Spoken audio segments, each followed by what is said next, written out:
Well, hi and welcome to my shop. Thanks so much for joining me. That was just before I get going on the radio here. I was studying my YouTube statistics. YouTube provides a lot of statistics. And I threw a little brain power in there, and it looks to me like there's about 400 of you trying to keep up with my videos as I post them. And I'm targeting a video a day and trying to keep it around that level, about an hour's worth of video each day, which is a pretty good chunk for people to watch. So for the 400 of you, thanks a lot for trying to follow along. I'm sure your thinking caps are on while I'm doing this, and you're probably spotting both the few good things I do and the lots of bad things I do while I'm in here. So hopefully you're enjoying all that. Now, what are we going to do here? Well, okay, so I think I'm all set now to seriously attempt to verify the front end alignment on this radio. And the steps I'm going to follow is, first I'm going to get the radio operating. The last couple videos, the radio wasn't even plugged in or operating. I was just fiddling around with the passive circuits at the front end. I'm going to have the radio operating for this.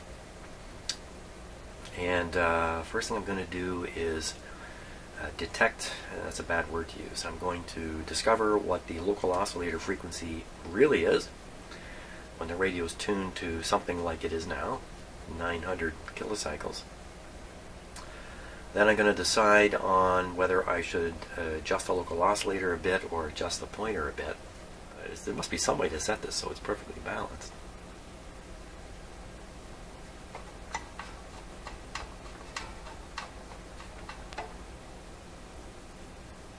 I think I'm just undoing what I'm doing over and over. Hey, okay. Step one, set the pointer. Well, there we go. That's good enough. I don't know what else to do with it. Okay, so we go on the assumption that the pointer is now correct. Big assumption. We dial it into 900 kilohertz, and we should be able to tune everything else up to 900 kilohertz here. I really don't know what else to do, so okay, let's fire this guy up now. I've got them all wired up, but in the interim, since the last time I operated it, I did disconnect everything, and now I've reconnected everything, so just a wee bit nervous, slightly nervous, not overly nervous. So I have the SDR antenna connection sitting here, the coil still taped to this antenna coil here, and so we can see the front end on the SDR, and I've got my signal tracer ready to help out, and I need to turn on the signal generator. We're going to start with the classic approach of feeding in a single frequency, and no, actually I'm going to find out where the local oscillator is relative to the pointer. Okay, that would be a good idea. I know I don't need to have the signal generator running because this is going to be the thing generating the signal we're going to look at. Okay, so let's get to turning it on. Now I still have these 2 meters here monitoring the filament voltage,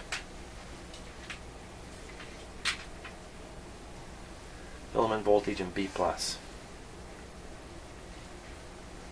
The radio on-off switch has been shorted by me on the filament side, so the radio is always on filament-wise. The other switch that switches the B+ is still working, so the radio's on now. So I will turn on the battery supply. It's on low. One of the reasons I'm saying all this out loud is I'm trying to make sure I don't make a mistake. It's not only for your benefit, it's really mostly for my own benefit. Okay, power on, so we should see about a volt here. There we go, and you might be noticing an additional hiss in the shop now, and that's a cooling fan on this power supply, if you can hear it. Not to be confused with the hiss from the radio. Okay, we'll turn up the volume a little bit. So I'm going to raise that voltage up to about 1.4. Okay, just adjusting the power supply to do that. Okay, so it's about 1.4. The reason I'm not going to 1.5 is my meter's not terribly accurate. So 1.5 could be 1.6.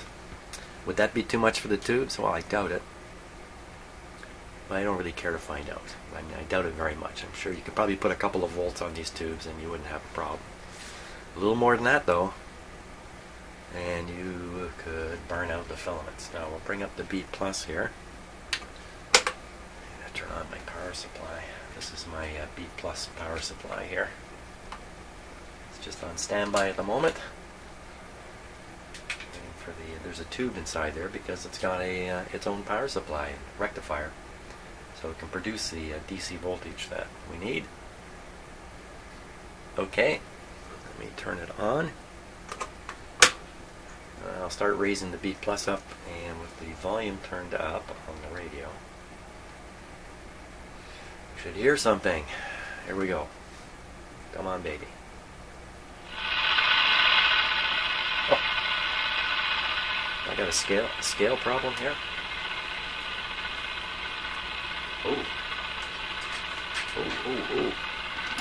Whew, lucky me. I had that meter on the wrong scale. Wow, so it looked like I had 10 volts on there, and I actually have 50 volts. So here we go. Turn it down. Turn down the volume there. We'll turn up. That's good enough. So we hear the radio operating. Excellent. Excellent, we made it through the first stage. Now the next stage is the SDR. I'm going to put the SDR on the screen down here.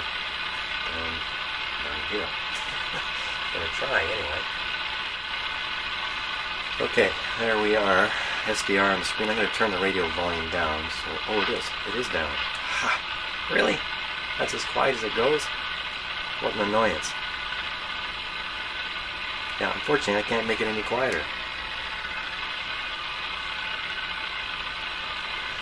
Okay, we'll just carry on.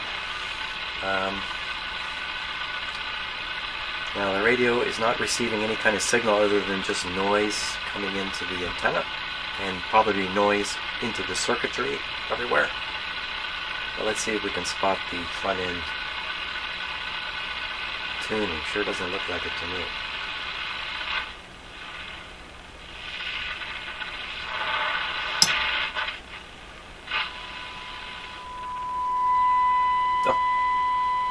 Guess what I'm picking up?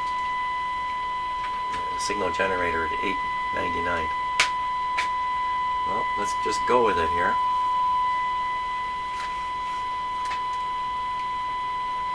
So you can see where I've got this radio tuned. It's no longer at 9. Okay, so the signal generator, let's just keep going with it. Somebody quiet this thing down.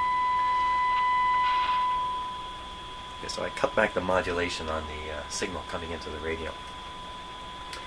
It's no longer tuned at 9 now, but the signal generator is running at 9. So that would suggest the local oscillator is off. Now, we were able to see the local oscillator. I have to move the camera out of my way here. That's not so good, is it? Okay, we'll try that. I'm sure I saw the local oscillator. Let me move this again. Okay, so over around the 1400, 1300 area, you see a line on the SDR moving around. That's the local oscillator. Just to be sure you're watching the right spots over here. You see a yellow line kind of wiggling around here as I tune. That's the local oscillator. So, quick calculation, at 900, the local oscillator should be 455 higher, so that would be 1355. So, when I look, so let's set it to 1355. Where is it?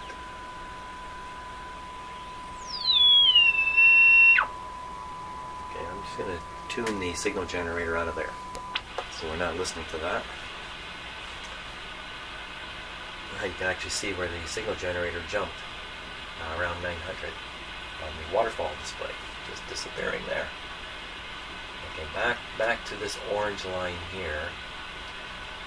We wanted at 1355. So I'm setting the SDR tuning line, this red line, right at 1355. So we have a line to work with. You can see I can make the line appear in the waterfall display. Just make the local oscillator get right on that red line.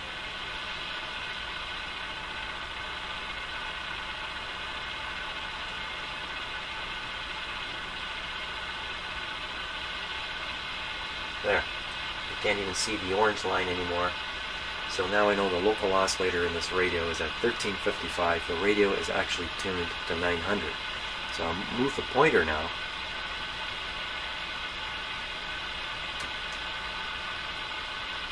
To 900. So there. So I have the local oscillator and the pointer aligned. The question is now, is the front end also at 900? This is the tricky thing. The tricky thing. Now, I was able to see it yesterday quite clearly. More so up at the higher end of the band.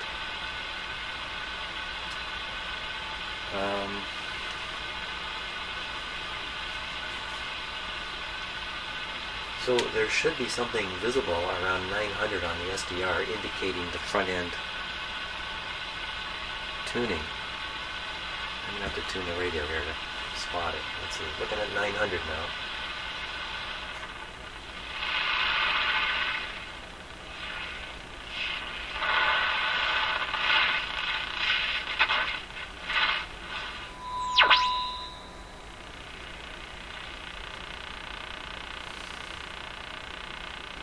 So, you can see something going on at 455.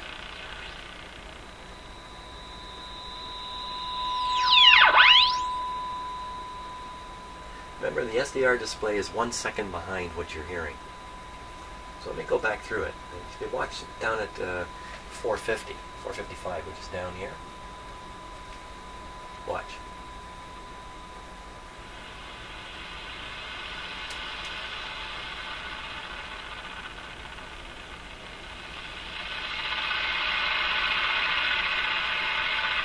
So something moved up to 500 and then faded out. Let me go the other way.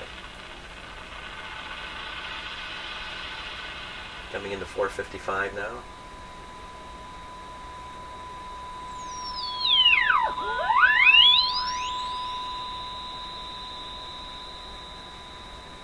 Why there's a heterodyne tone, going through there, that whistle that came and went. That's a real mystery to me. That thing.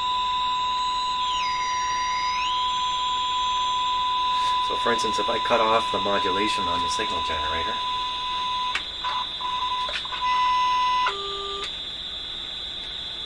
there's no modulation on the signal generator now. You still hear this. Why is that there?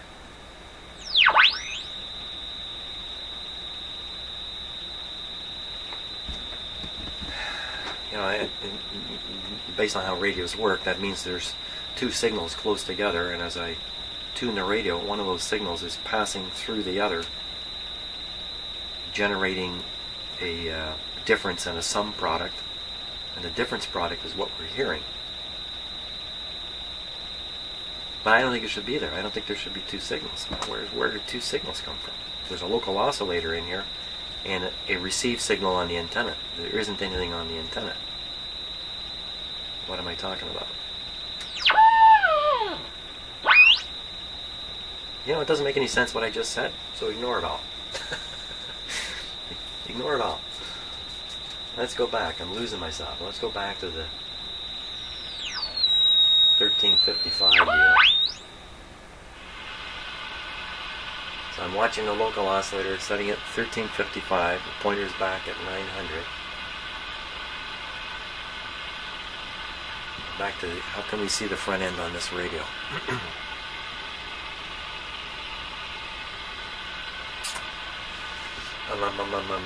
I was hoping to see something on the SDR that would help me with that.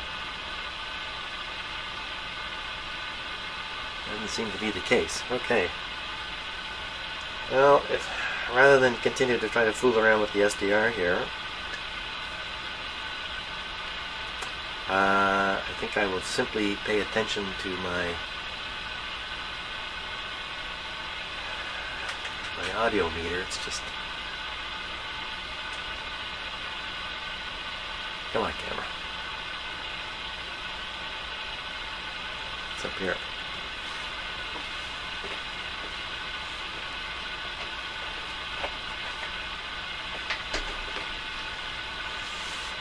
Okay, well, that meter is just basically showing the output of the radio.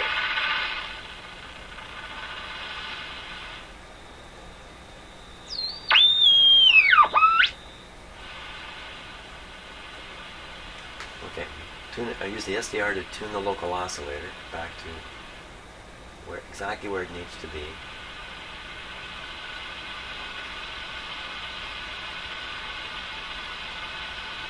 Right there.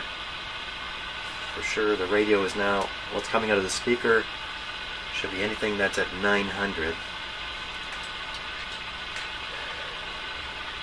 Sometimes I wonder how anybody follows me when I'm doing this stuff.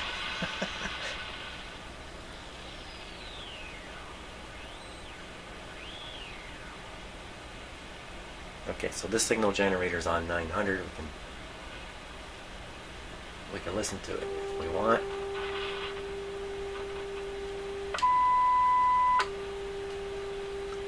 So there's the 400 Hertz tone. Now the challenge gets a little crazy here. Okay, so there are 4 possible adjustments to be made here. 2 for the AM band, 2 for the short wave band. The 4 adjustments are the 3 down here in these 3 holes, and 1 up here on this capacitor. This other capacitor has no adjustment. I'm pretty sure this is the local oscillator part of the gained capacitor. But the way we've done this, the local oscillator should not be adjusted at this point. Particularly if I can figure out that the front end is lined up properly. Which of those here, I've been here before, which of those 4 screws are the one I want to turn, is the one I want to turn. Sorting that out, it's going to take a moment here. Okay, so we're looking at the schematic, and those 4 adjustments are the trimmer. So here's 1. Here's another one. And there's the other 2. So these are actually trimming the antenna coils. And this is trimming the local oscillator. And this is also trimming the local oscillator. So this one almost looks like a master deal, in that you would adjust this one maybe on the AM band and then adjust this one on the short wave band, just affecting this coil. This is exactly where I got stuck last time, and I'm still stuck. I'm still unsure as to what is what. Now what happens if I pick the wrong trimmer? Okay, so if I pick the short wave trimmer over here instead of the AM one and turn it, probably nothing would happen. If I turn the AM one, we should hear the signal get stronger or weaker. And if I pick, I gotta pick these in the proper order. They say one of these can be considered the master and the other one kind of the secondary tuning. In that the master one will affect both the shortwave and the AM band. So you kind of set that first. This is my thinking anyway. Well, okay, what's it say down here? I have the carbon resistor in place, by the way. So this guy is saying, go do the shortwave one first. I'm all set up to do the AM one, the broadcast band one. Whoops. I did all this, fooled with this and got totally lost. But what if I do it the other way around? Probably not good with this radio because of this master-slave kind of situation with the oscillator adjustment. Fully open, fully open. Well, there's what I really should do. Fully open and make sure it says 15. Yeah, I remember it was 15.6. That was a few days ago, you know. I was doing this. So when the thing is fully open, I get 15.6. This will give me the proper pointer setting. And then we'll carry on from there. So there you are. I was wrong earlier when I said there was no instructions here on how to do this.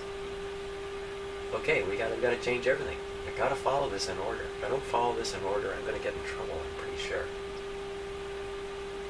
Oh my. Okay, time to change everything. Time to change everything. Abandon ship. No, move to another ship. Everybody, quick.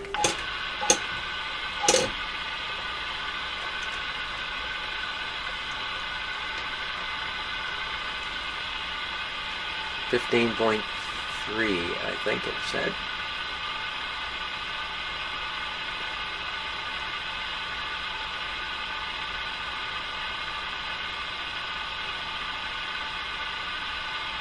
That's pretty close.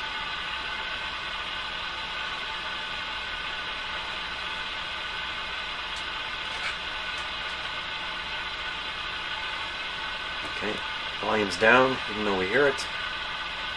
I wonder what that says too, that I can't turn the volume rate down. AM band, oh my gosh, this ticking has come back.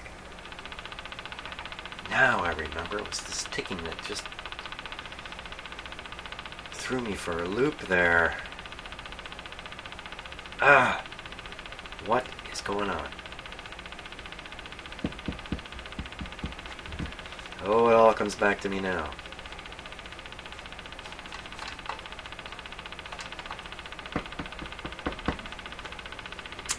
I've had the wind knocked out of me here.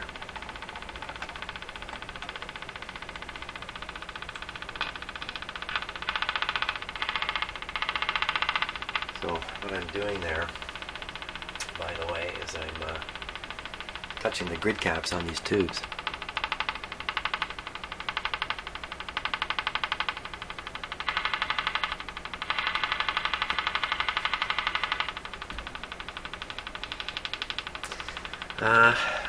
I wonder if I continue with the alignment, if that ticking will go away. This is called motor boating. It's usually related to the automatic volume control. Problems with the AVC circuit, especially when it's that kind of thing.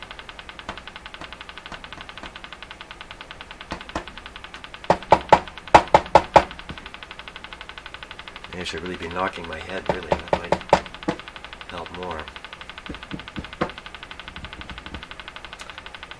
That's a disappointing deal because it suggests there's still more defective components in the radio.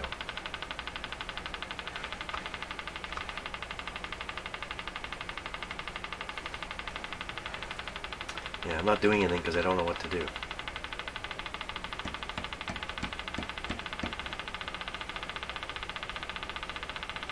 That's speeding up.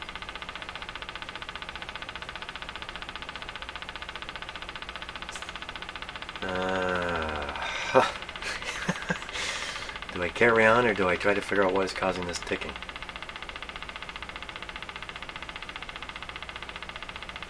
That's very bad.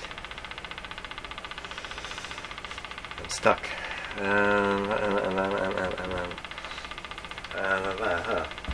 don't want to just start turning those screws.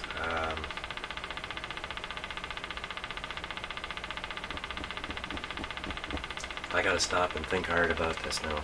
Son of a gun.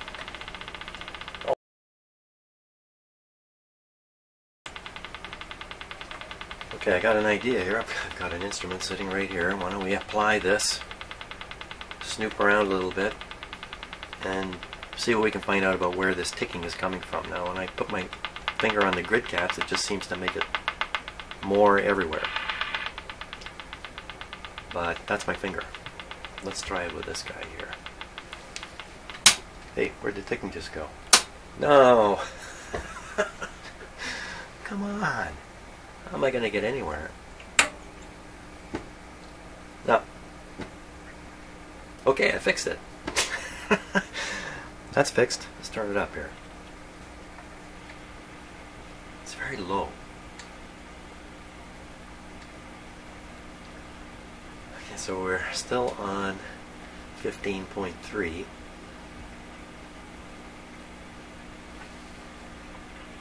Tune the radio to 15.3 here. Turn it down a bit.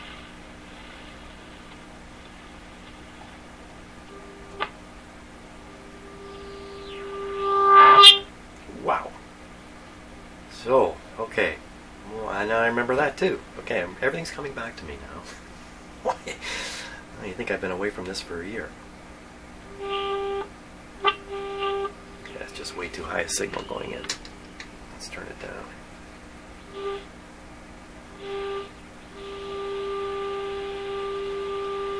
That's right, I had determined that in fact the end is up at 15.6. It's supposed to be 15.3. The pointer's a mile off here too. What happened there?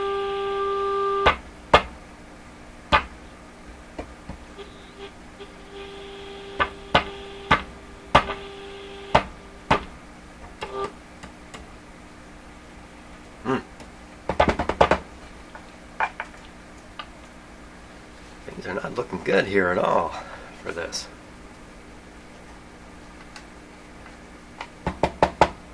I just knocked the wind out of the radio.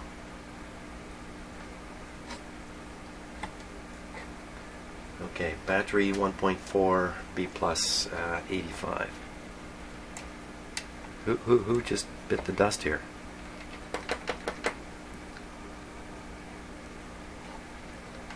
Yeah, well, perhaps you know, the signal generator is now tuned off the range of the radio, so I'm going to put this back to that. Supposedly is 15.3.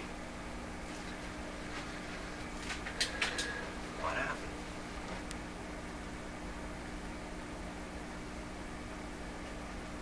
It's just gone away. Oh my gosh. Oh my. What's going on here? Doing it again. I'm going from what should be a real simple process to a mess.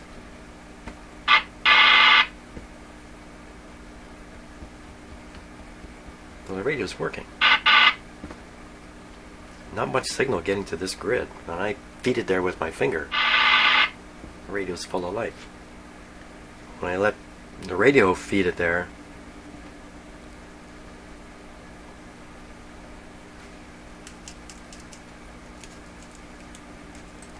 just looking for some loosey-goosey wires. Let me turn up the output on the signal generator. You can hear it now.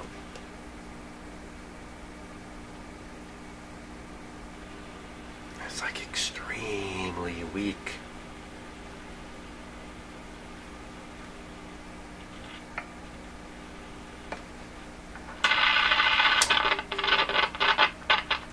Oh, it's still this switch, is it? Son of a gun. Now, I've tried cleaning this switch once and it looks like it just did not work. Bad.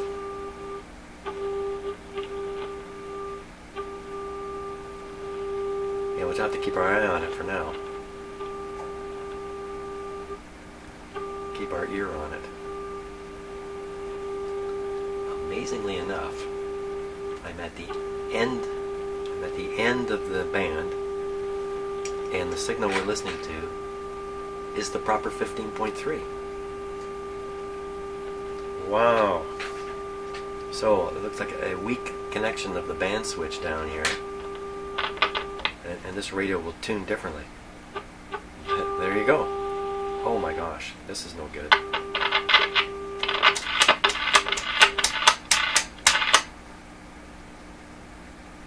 now I've killed it again. Oh my gosh. Something more wrong with the switch?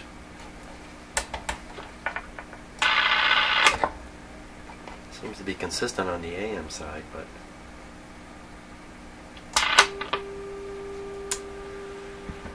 we got to deal with this switch. I can't possibly do anything with a radio that's wandering around like this, and neither could person listening to it, because it looks like you're listening to it and you put down your coffee cup, it's going to retune.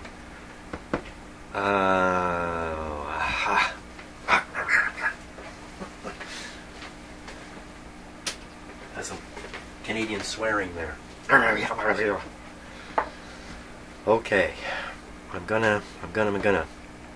I gotta get at the switch contacts, take a really close look at them, try to sort out why this thing is not making proper contact, and stabilize it somehow. So, I think I should turn off the radio before I do something terrible here.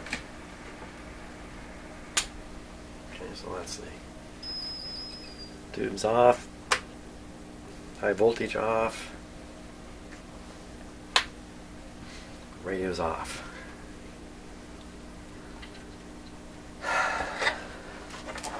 I tell you, I came in here today and I'm just going to rip through this radio.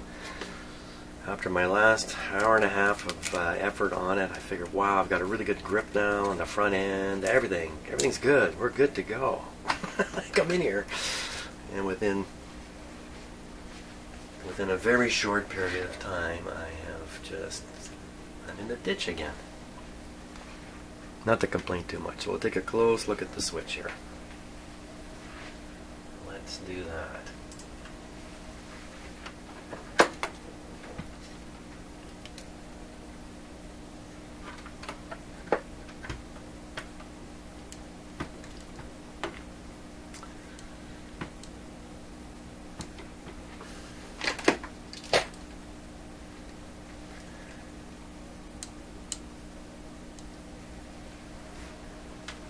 How about a little focus?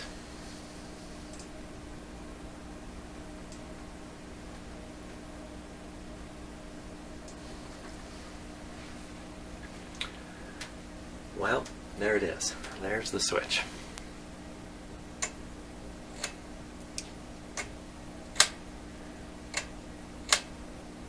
A little hard to really get in there and look at the contacts themselves.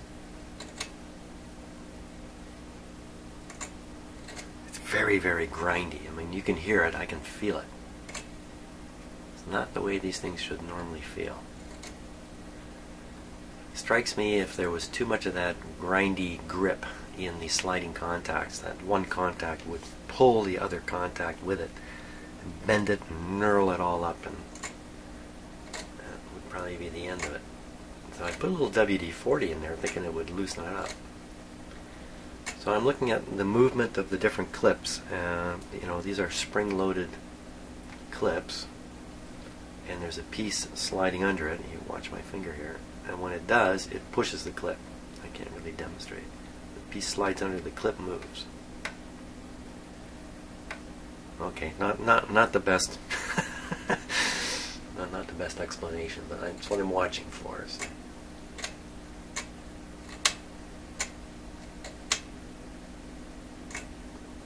Watching each one I can see.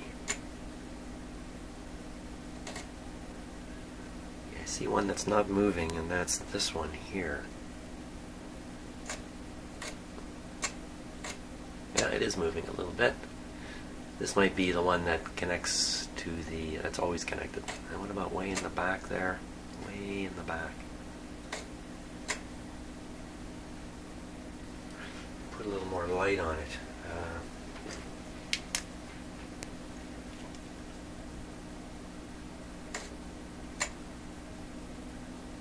Not sure what I'm going to see here. That's going to make me jump up and down.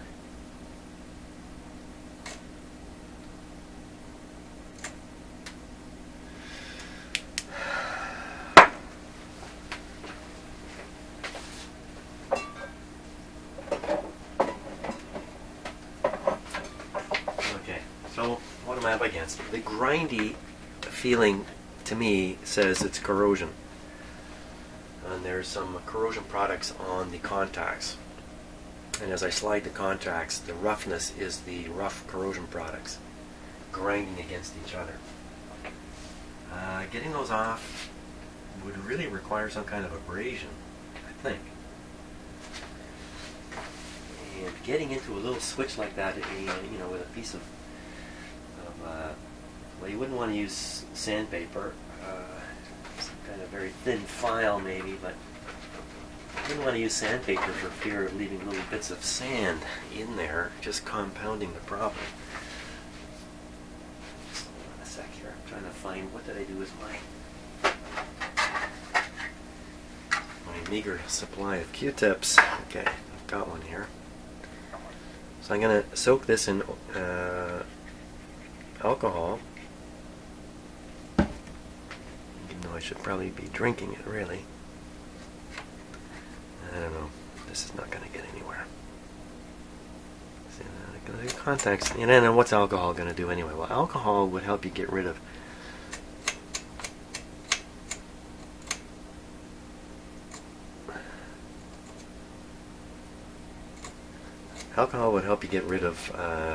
volatile things like oil, grease, maybe tobacco, smoke. Not going to do much more than that.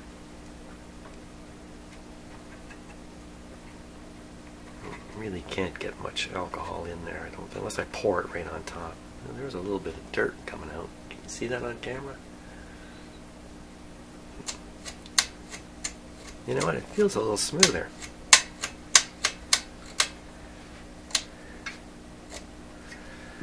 Let me get another dose of WD-40. WD-40 is a complicated formula, but it's mostly solvent and oil. It's just supposedly very carefully selected oils. It's a big secret as to just what they are. So if you use this, it leaves something behind. Now, is this going to help remove corrosion? I don't think so. Oh.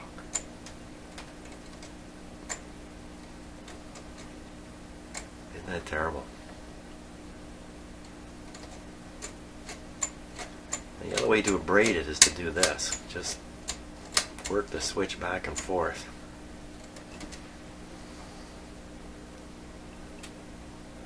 So put a little oil on the shaft.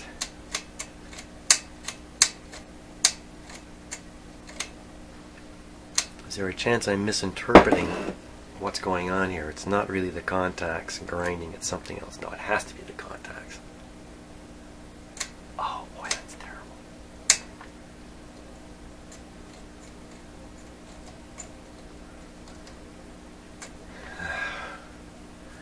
Some of you might be yelling out, look, there's only another 200 operations of the switch in it before it completely breaks. Don't waste them in doing this.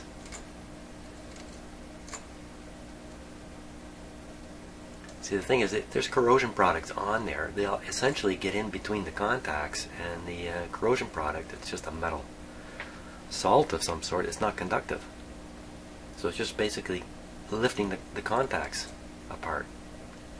And my guess is, if you're talking about microscopic distances, then you might turn the switch into a high resistance switch, or the contacts could be separate, but so close that they have a capacitance effect. I don't know, I'm just making this stuff up as I go here. But yeah, well, okay. How long can I entertain people by turning a switch back and forth? It feels slightly better.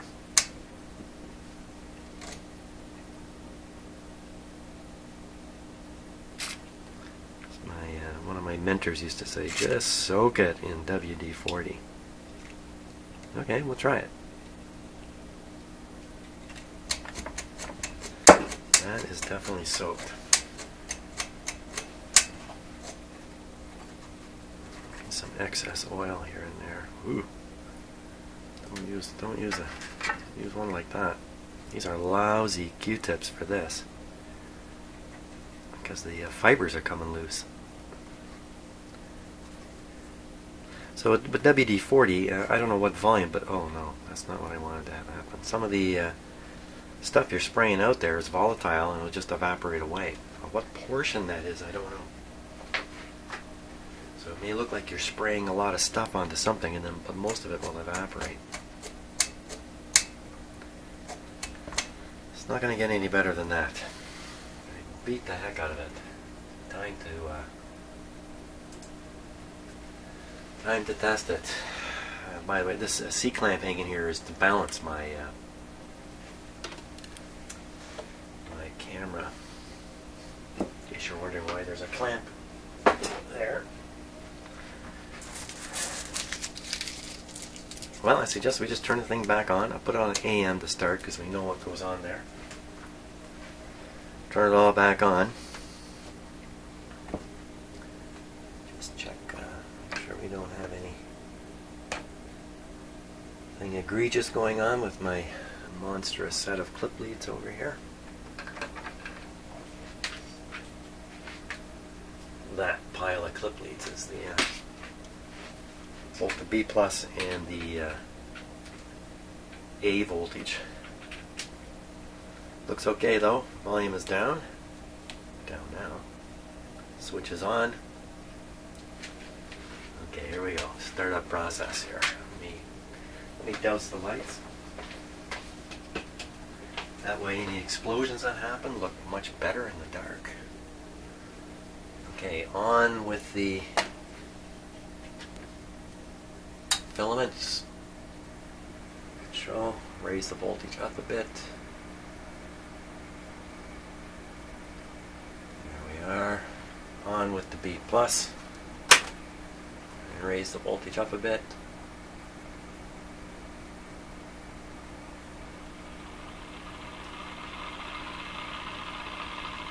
About 85 on the meter. We're good. Radio's making sounds. Even with the volume at the minimum. There we go. Okay, so that doesn't prove anything. Turn it up. No, that's not the volume. Turn it up. Okay, so the signal generator is still at 15.3. What do we hear? Oh, I hear it.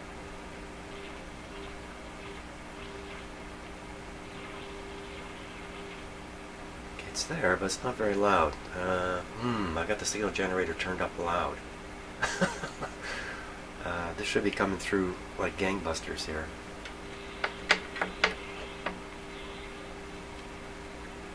It's not. No gangbustering going on. Volume is up.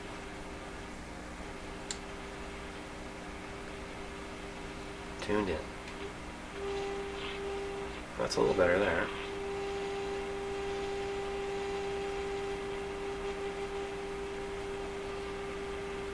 Do I dare fool with the switch? I have to. I have to try the switch. See if every time I operate it, it comes back to this condition. Ooh! That loud squeal.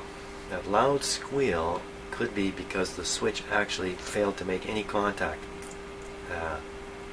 at some point in there, and the open contact is a inappropriate high impedance situation. The thing becomes an antenna and the squeal starts coming. How's that for a theory?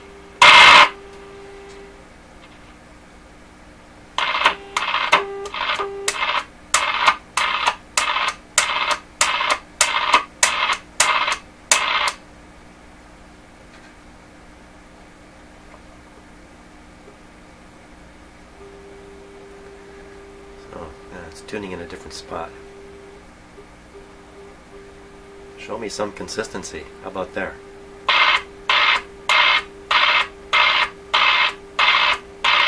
Wow, that's pretty good. You know, a lot of the grindiness is gone in the switch.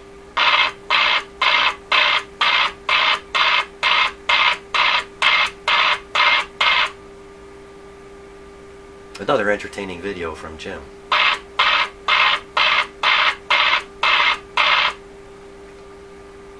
Well, that seems to have brought about some stability in here. I'm still pumping in a strong signal.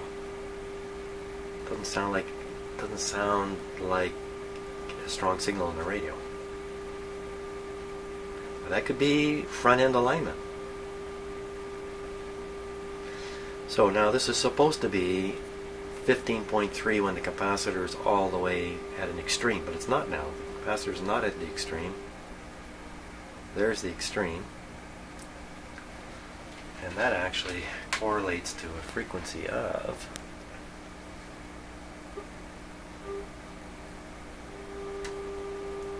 so do I care enough about that?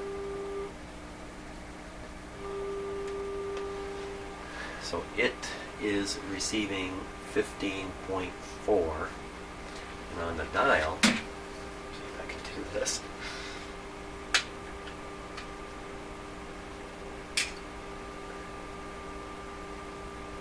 Wow, see, it looks like the pointer's on the AM band, but actually it's beyond the 15. It's off scale. What would that be? So there's 13, 15, well, it's almost 17.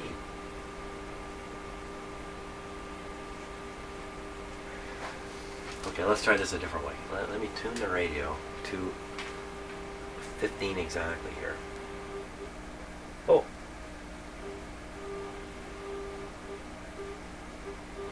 Two spots. No, that's not. It's just getting worse and worse at every turn. Why does this always happen to me? Is it something about how I'm doing this? Oh, another one.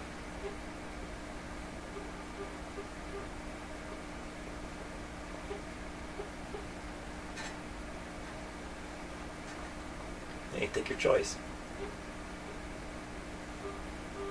1, 2, 3, 4.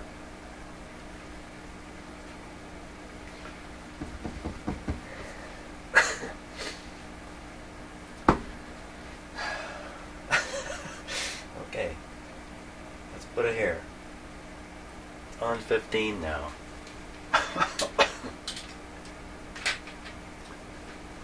Poor signal tracer waiting here for nothing. Nothing's coming, buddy. Just take a break. Where is the radio actually tuned? Okay, so we get something at 15.3. Excuse me. I sound terrible.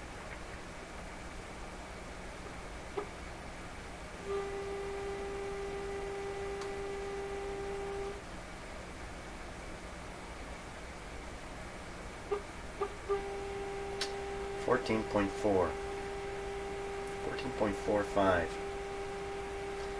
Interestingly enough, if you add 455 to that, you get 15.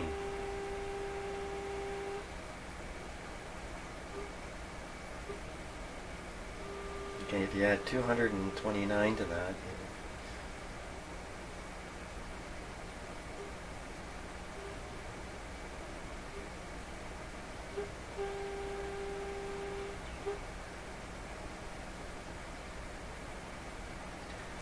wow, which one's the real one?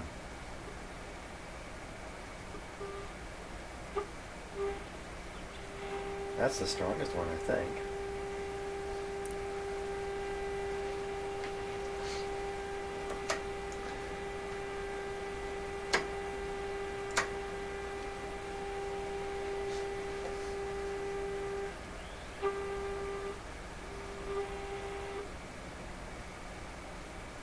Nothing else.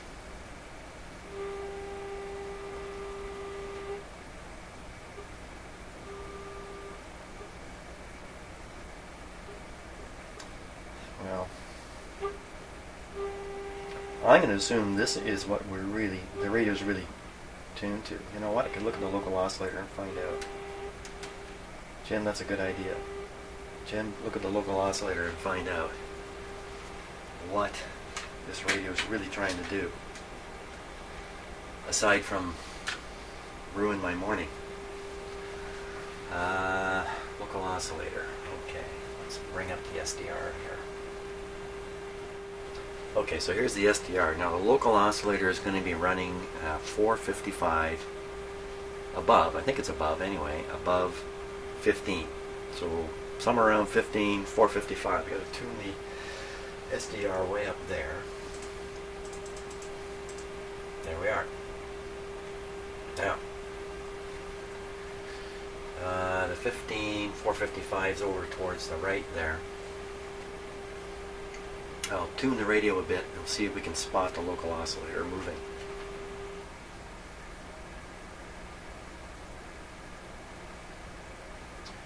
Well, I certainly can spot stuff moving. All kinds of stuff.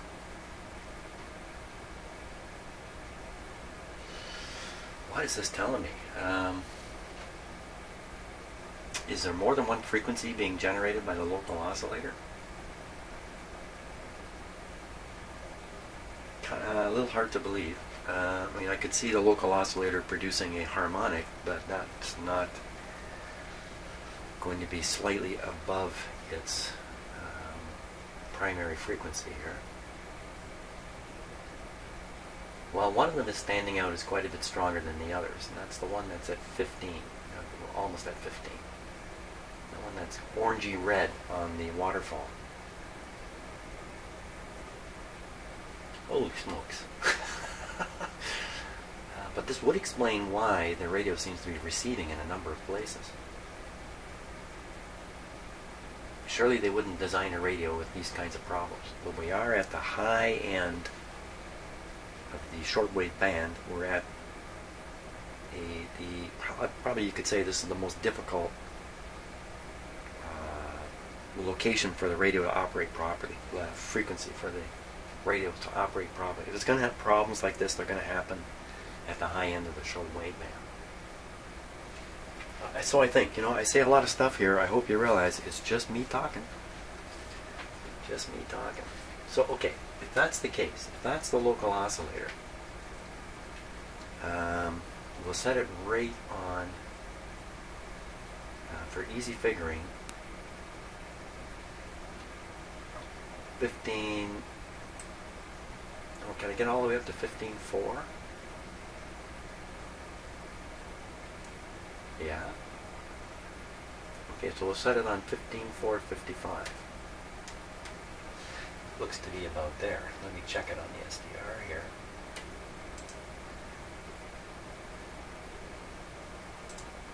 So there's 55, where the red line is.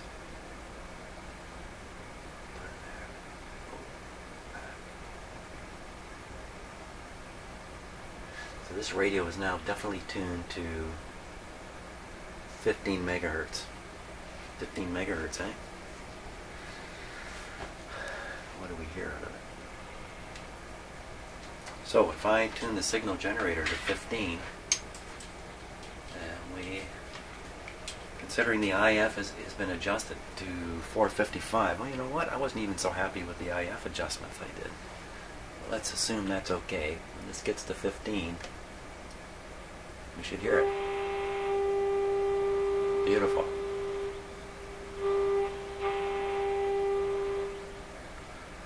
Bingo. Okay, so the radio is now definitely tuned to 15, and the dial, what does the dial show? The dial shows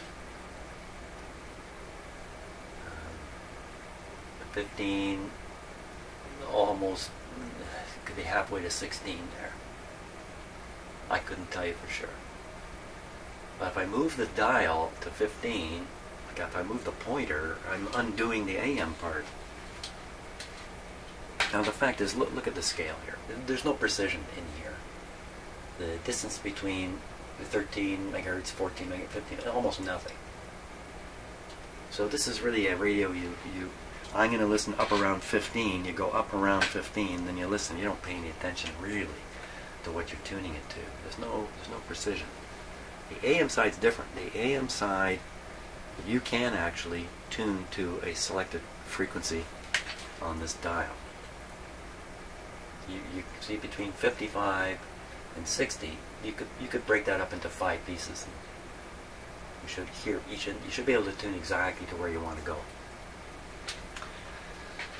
Chances are, people with this radio, this will only be a demonstration radio, turned on occasionally, that probably want to tune in a couple of the big local AM stations and go, see, on the shortwave side, only someone like me would make an attempt at trying to pick up shortwave, because I know how to do it, I know where to find it.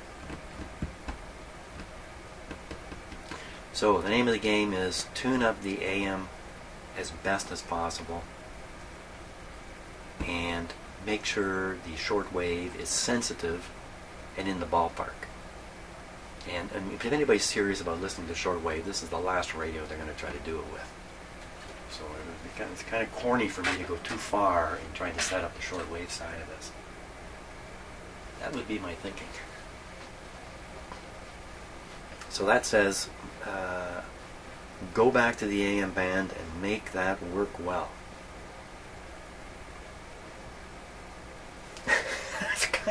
That's kind of where I started today. Wasn't that what I was going to do? But I didn't. What did I do? I fixed the switch. I think I fixed the switch. Okay. I think that's it. I think I'm worn out here. I see by the clock on the bench it's 10:30. Let's go see what my ice-covered world looks like. Yeah, a lot of ice outside. So, okay, well, thanks so much for watching, and we'll see you on the next video.